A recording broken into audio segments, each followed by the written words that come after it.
Доброе утро, Стоп Гейм! В эфире Инфакт. Но прежде чем я перейду к новостям, важное объявление. Уже сегодня вечером на Стоп Гейм стартует долгожданный лиман. Вас ждут 24 часа алдоты и скуфидонства. Мы будем трясти стариной, меситься в древние стрелялки, читать утреннюю прессу, опробуем свои интеллектуальные способности в легендарном Капитал-шоу и многое-многое другое. Стартуем в 18:00 по Москве на Twitch и YouTube каналах Стоп Гейм. Не пропустите.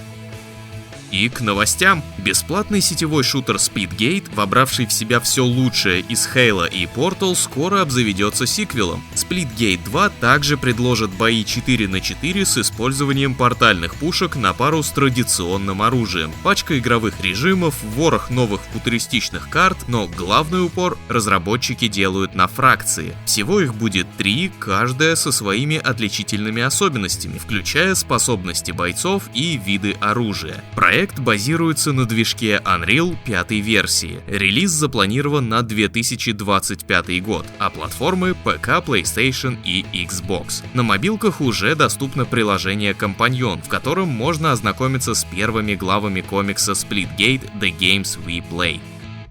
В сети появились первые обзоры ролевого экшена Dungeons of Hinterberg, повествующего о приключениях девушки Луизы в Альпийских горах. Прессе очень понравился здешний сюжет, визуальный стиль, хорошо сбалансированный геймплей, интересные подземелья и уникальный подход к ролевым характеристикам. Здесь есть постоянный вызов и ощущение движения вперед, через хорошо развивающееся повествование со значимым посланием, пишет один из рецензентов. Отмечают также и изобретательные головоломки, правда тут согласны не все, некоторым показалось, что они довольно репетативны, а кто-то и бои называет посредственными. В общем, где-то мнение разделилось, но в целом впечатление у журналистов игра оставила очень приятное. 82 балла на Metacritic и 78 на OpenCritic. В Steam рейтинг у игры тоже высокий, правда основан он на данный момент всего на 17 отзывах, поэтому говорить о чем-то пока рано. Кроме того, что Dungeons of Hinterberg доступна на ПК, Xbox Series и в каталоге Game Pass. Правда, перевода на русский не завезли.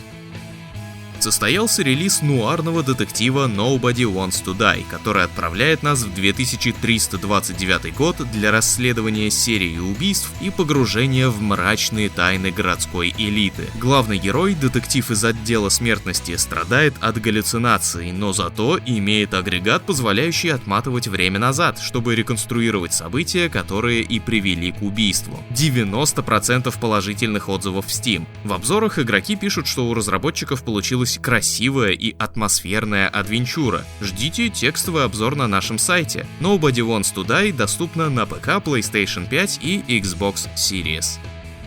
В августе ростер героев Overwatch 2 пополнится. Blizzard официально представила новую героиню, девушку-космонавта Джуна, которая займет слот поддержки. Навыки героини не раскрыли, однако в трейлере мадам орудует медбластером, щеголяет пульсарными торпедами и ускоряется, активируя гиперкольцо. В качестве ульты, вероятно, выступит орбитальный удар. Начиная с сегодняшнего дня и по 21 июля Джуна будет доступна в тестовом формате во всех игровых режимах, кроме соревновательного. А насовсем девушка пропишется в игре 20 августа одновременно с запуском 12-го сезона. Студия Reflector Entertainment выкатила ролик, в котором знакомит игроков со способностями главной героини экшена Unknown Nine Awakening. Харуна, так зовут нашу протагонистку, наделена навыками телекинеза, местного орлиного зрения и даже умеет уворачиваться от пуль. В процессе прохождения она сможет выучить еще больше магических трюков, например, становиться невидимой или захватывать разум противника, то бишь вселяться в чужое тело. Однако для этого потребуется набирать особые баллы за убийства врагов. А собирая разбросанные по миру аномалии, героиня будет получать очки видения, кои, в свою очередь, можно направить в прокачку дерева навыков. Так что исследовать мир будет очень даже полезно. Unknown Nine Awakening выйдет на ПК, PlayStation и Xbox ближайшей осенью.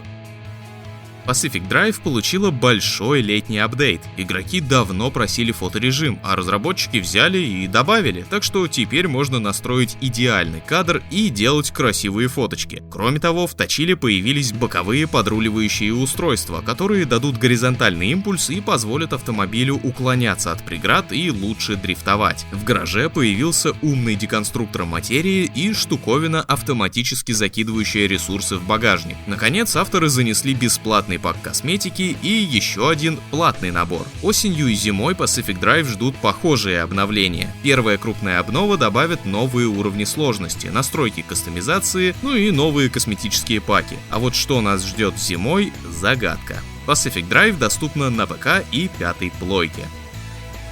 Свой очередной апдейт получила и Смута, но тут дело касается скорее не добавления свежего контента, а продолжения исправления всевозможных ошибок, которыми игра до сих пор продолжает кишить. Отредактировали субтитры, устранили проблему, приводившую к вылетам, подправили камеру в некоторых диалогах, ребаланснули босса «Польский шпион», ускорили боевые анимации, изменили поведение лошади ночью, ну и в общем все в таком духе. Из нового же расставили хилки в сказочном лесу и диалоговых NPC на дорогах. Сделает ли все перечисленное Смуту более привлекательной для игроков?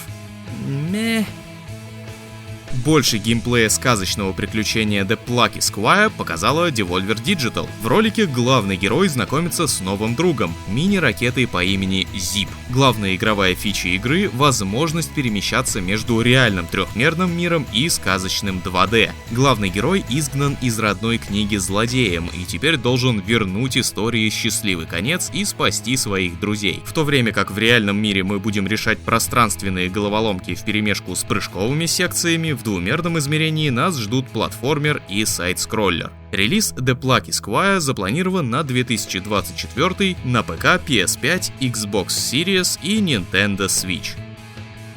NetherRealm решила прикрыть свое мобильное отделение. Под сокращение попало 50 человек. Команда, занимавшаяся разработкой и поддержкой Mortal Kombat Mobile, мобильный Injustice 2 и Mortal Kombat Onslaught, была ликвидирована полностью, несмотря на то, что игры до сих пор получали свежие апдейты. Буквально позавчера обновилась Mortal Kombat Mobile. Официальных комментариев по этому поводу студия не дает. Почетными косареносцами на этой неделе становятся пользователи Акикега и Грифонвар. Первый очень конкретно и глубоко закопался в историю разработки Mass Effect и подробнейше описал, как BioWare придумала Гаруса и вообще турианцев. Грифонвар же посвятил свою работу игре Riven, в чем состоит ее гений и почему на сиквел «Легендарный Мист» стоит обратить внимание.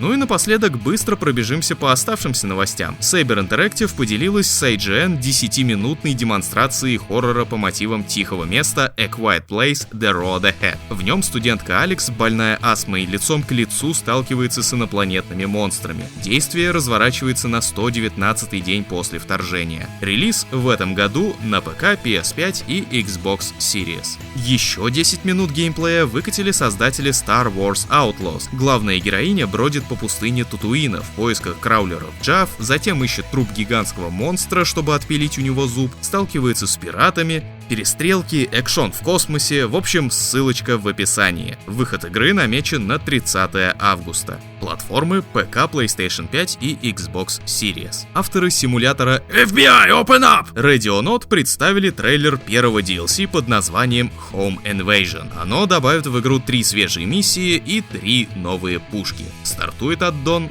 23 июля. А за сим у меня все. Забирайте в ЕГС халявную Made of Scare и напоминаю, что Лиман стартует уже сегодня в 18:00 по МСК на наших Twitch и YouTube каналах. Обязательно приходите. Услышимся!